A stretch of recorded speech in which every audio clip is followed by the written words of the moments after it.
Et loko balobi que Kofi a commis ça ba danseuse naie abandeko a séquestrer bango, on a violé bango parce qu'on parle de viol lorsqu'il y a des consentements, il y a l'autre conjoint.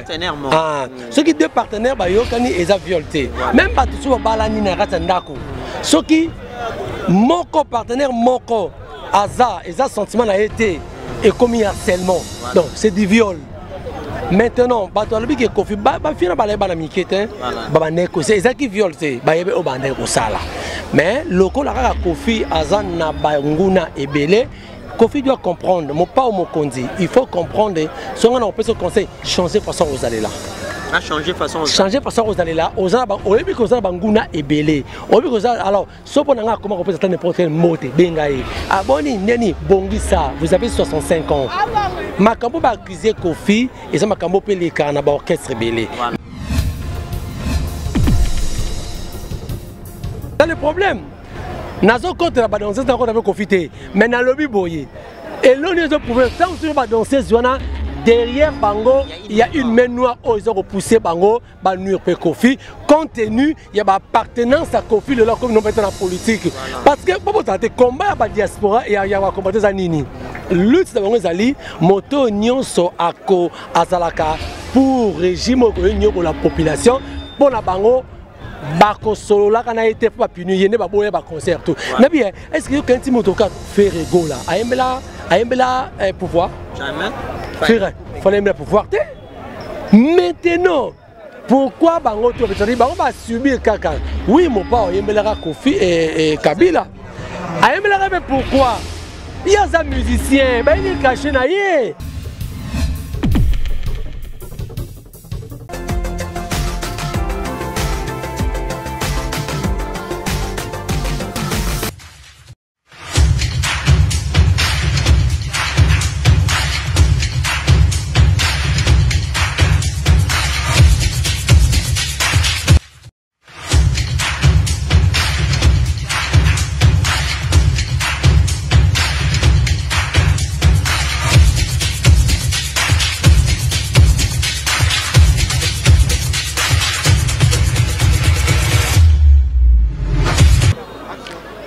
Ces soleils accablants de Kinshasa, nous sommes sur le terrain GD de Lemba, là où Kofi Olomide, les grands Montpau va se produire tout à l'heure là déjà. Un grand merci à tous les abonnés de Emergence One Télévision disséminés à travers le monde entier. Bopé Sabiso confiance, tu informeras sur la culture musicale du Congo ainsi que du monde entier.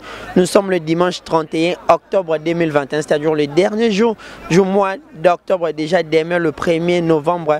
Nous souhaitons également bon début du mois de novembre à tous ces qui nous suivent partout dans le monde entier. Nzambe Azanabino Abate Labino Tarik Ngango le Rochessim, journaliste Nzambe. Aujourd'hui nous sommes là pour dans le cadre de cette émission Culture Alaï. Donc Kofi Olomide va se produire na podium wana bomo na wana déjà et en pleine balance Maramouza tellement que nous aurons des interviews, des réactions de partout, de part et d'autre, fanatiques explications après avoir passé déjà quelques semaines en Europe qui était tellement agitant avec le procès en appel Mamouébélé, ça qui est trop compliqué. On va essayer de discuter avec le fan, tout bazar, vraiment un grand merci à Balandinho, surtout il y a Emergence One Télévision, vous avez toujours branché sur Emergence One Télévision pour ne rien manquer. Merci beaucoup. Voilà, comme je vous disais, en plein Lemba, en plein terrain GD de Lemba, là où le grand Montpau Kofi Olomide va se produire tout à l'heure après une semaine tellement agitée à cause de son procès en appel. Akoye à tout, Akoye à Teba Kangié, 8 ans de prison. Tellement que le rumeur est bimaké belé. Aujourd'hui, Kofi Olomide à Kinshasa, Lemba, vraiment. Je suis avec un confrère, Jimmy Boyembe, Babi Makambu. Bonjour Jimmy. Bonjour Nderonanga Iboni. Ouais, ça va bon. Non, par la grâce de Dieu, Tozawana, Kandezalara. Donc voilà quoi. Voilà, par la grâce de Dieu et tout ça, Kofi Olomide va se produire aussi tout à l'heure. Tes impressions par rapport déjà à Makambu et les cas qui tout au long de la semaine, Akoya, toi, Akoya, tu es condamné par 8 ans de prison au niveau de procès en appel il y a Versailles. Et tes impressions, comment déjà Kofi Olomide à Kinshasa et puis à Beta concerne les Kofi Olomide, c'est une icône, c'est quelqu'un aussi qui est une richesse de la culture non seulement congolaise, donc africaine. Voire même mondiale. Ouais. Koffi Olomide, il a été accusé na séquestration, viol sur mineur. En fait, danseuse dans la 4 plaignantes. Hein. C'est une histoire qui date de 2002-2006. Oh, ça fait 11 ans Koffi a séjourné à Napototé. Bon, quand il est allé pour la démarche concernée à Yo Arena, c'est qui est arrivé de Monaki. Mais non, exactement. Batuba comment on a Koffi Olomide. Beaucoup de leaders na kati ya orchestre basalaka babuzo ba ebele. T'as pas idée. Quand tu dis beaucoup de leaders basalaka babuzo ba et je ne comprends pas. Je n'accuse pas Koffi. Voilà. Je dis et lorsque balobi que Koffi a commis ça ba danseuse na ye abandeko a séquestrer bango, a violer bango parce qu'on parle de viol lorsqu'il y a des consentements, il y a l'autre conjoint. Ceux qui deux partenaires bayokani eza violé. Même batusu balani na ratandako. Ceux qui moko partenaire moko aza sentiment a été et commis harcèlement. Donc c'est du viol. Maintenant, que Koffi c'est ça qui viole,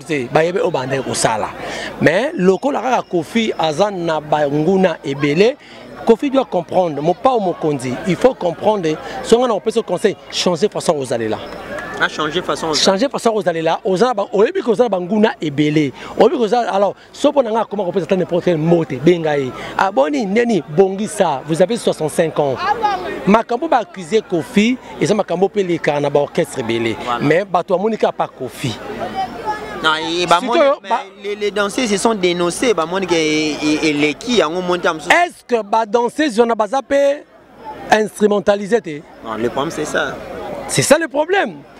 Nazo contre la danseuse encore avec Koffi, mais dans le lobby boyé.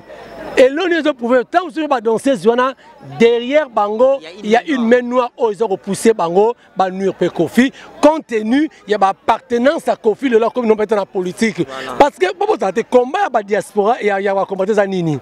Lutte de Bango Zali, moto nyonso ako azalaka pour régime de la population, pour la Bango.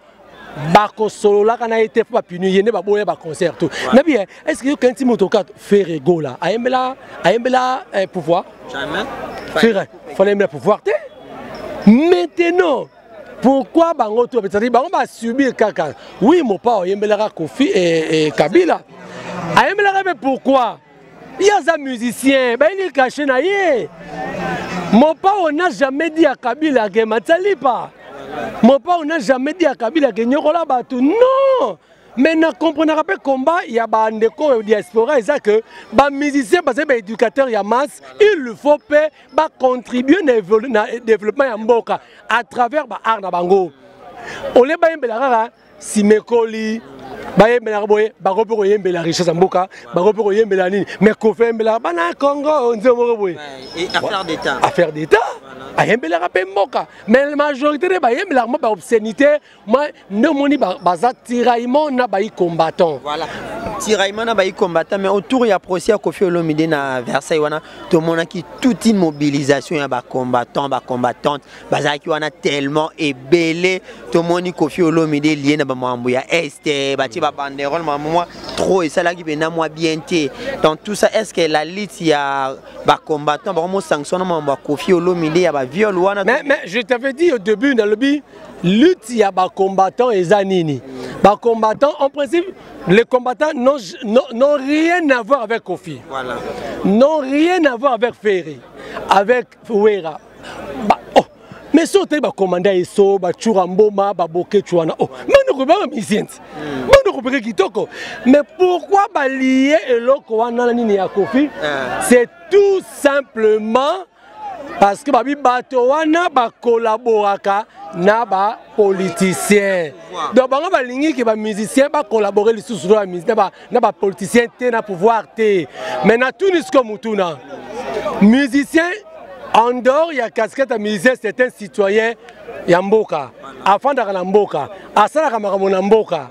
Donc, un président, moko oye pa komona, un bourgmestre oye sike afandaka, azana na gouverneur oye afandaka. So na ebite nerni ni misia ko mikabola ke akipara bango te, bakote. Po bato pe ba ozaka na besoin bango faut ba véhiculer message na bango na masse.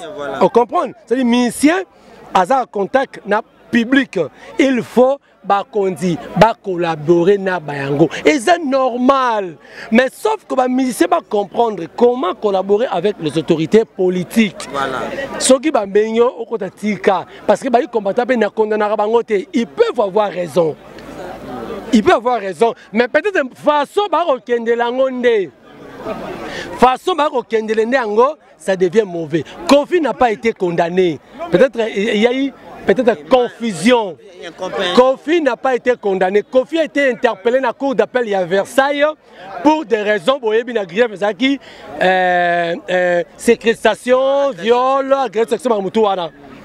Il a été entendu par le juge, mais c'est le ministère public qui a réquisitionné en fait.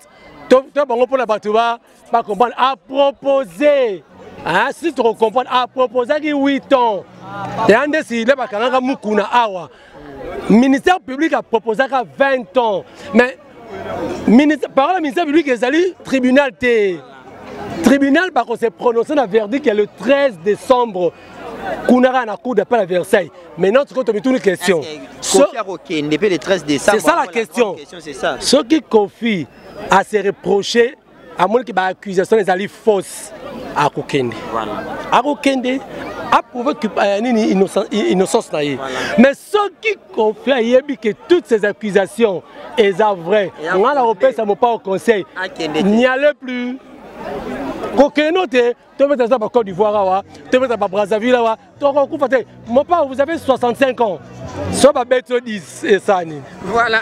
Merci beaucoup Jimmy Boyembe, c'est un grand plaisir de... Non, pour moi c'est un grand plaisir aussi parce que soutenir mon père ou mon condi. Après tout, au-delà de tout ce qu'il est, au-delà de Nyoswana, Kofi Olomide a eu à satisfaire tout le monde dans Bokaoui. Voilà.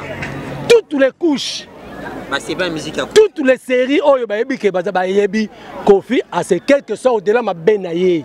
Kofi a ses pisa batou, Kofi a Salam Makambo, OP, malgré autre rôle, mais bon, il ne faut pas oublier, il faut être reconnaissant parce que l'ingratitude est un peu condamnable. Voilà. D'une part, Kofi a mais d'autre part, Kofi aussi a contribué.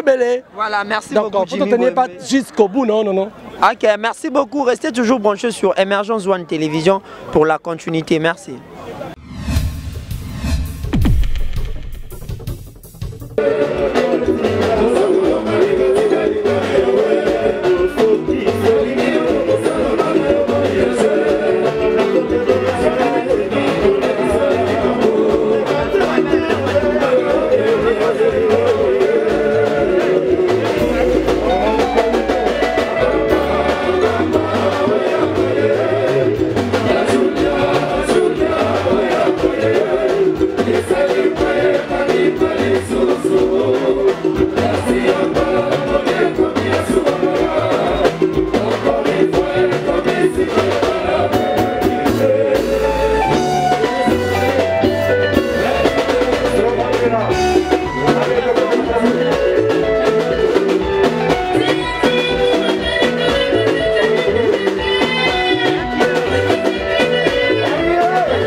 L'honorable